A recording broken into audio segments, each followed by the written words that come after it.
Today's lecture is on unit number 4, that is the plant breeding. Under plant breeding, the content today we will see the introduction, definition, aims and objectives of plant breeding. First of all, we will see the introduction. To meet the food demands and even increasing the population, the idea of green revolution come into existence between 1950 to 1960. It was possible mainly due to new and improved strains of different crop plants, especially in wheat and rice. In Mexico, the wheat production is increased by about 10 times between 1950 to 1970.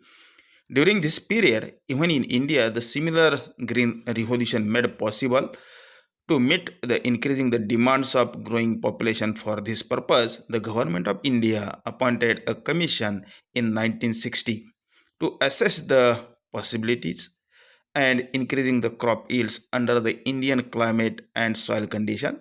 The commission appointed eminent agricultural scientists like Dr. M.S. Swaminathan from India and Nobel Prize winner Dr. Borlaug, who is the father of Green Revolution, and many others.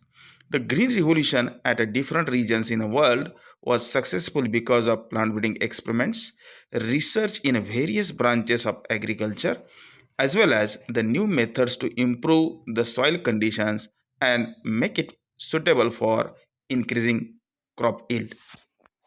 First of all, we will see the definition. It is the branch of agricultural science or botany which deals with the improvement of the crop plants with their productivity, vigor, disease resistant, and qualities in the production of commercial importance.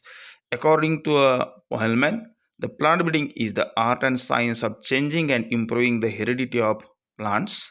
After completion of definition, we will see the aims and objectives of plant breeding. First of all, we will see the aims. The first aim to improve the characteristic of plants so that they are agronomically and economically with desirable characters.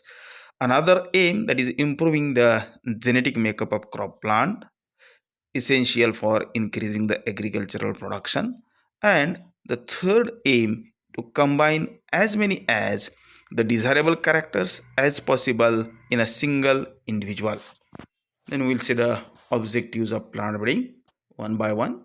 First objective, to evolve the high yielding varieties.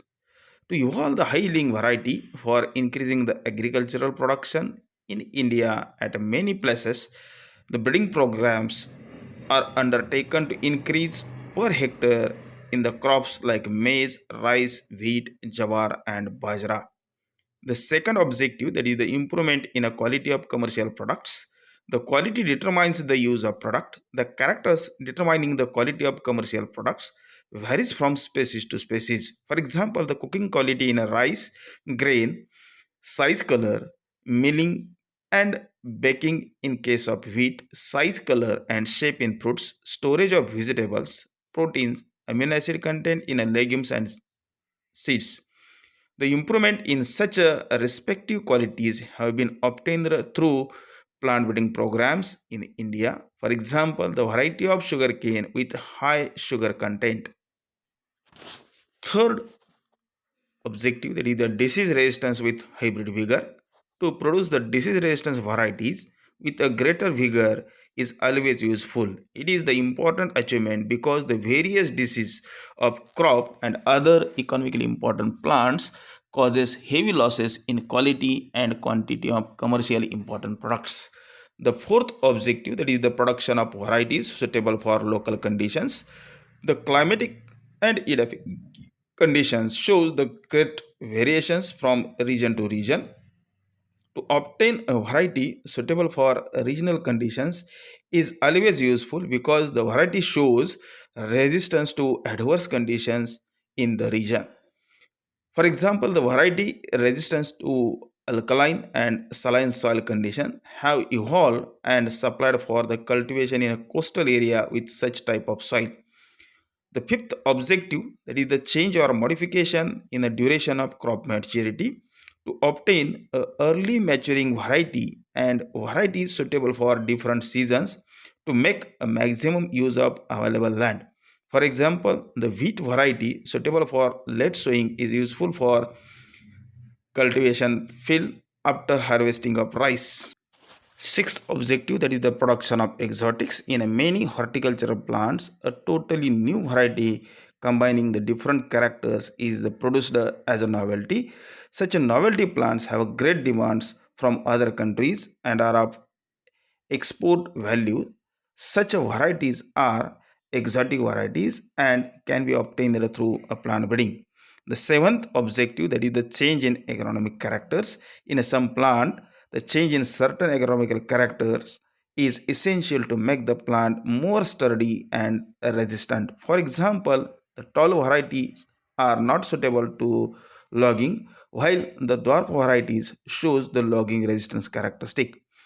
Another eighth objective, that is the synchronous maturity in all plants. If all the crop plants do not mature simultaneously, harvesting becomes expensive. For example, in case of leguminous crops like green gram and black gram, harvesting requires several pickings. In such a plant variety shows a synchronous maturity is useful to harvest crop with less expensive. The ninth objective of plant breeding, that is the elimination of toxic substances. In case of some seeds, some toxic substances gets accumulated. For example, Lethera sativa. The seed shows presence of neurotoxins. To increase the nutritional value of such seeds, the removal of toxic substances is essential and it can be obtained through or by plant breeding. Then, tenth objective, that is the change in cultivation season. In a maize, the maize is the kharif crop, but in certain regions the rabi conditions are also suitable. So the variety has been produced to grow maize in a rabi season. Similarly, many legumes have been produced to grow them during summer in addition to kharif season. The 11th objective, that is the varieties with increasing the response to fertilizers.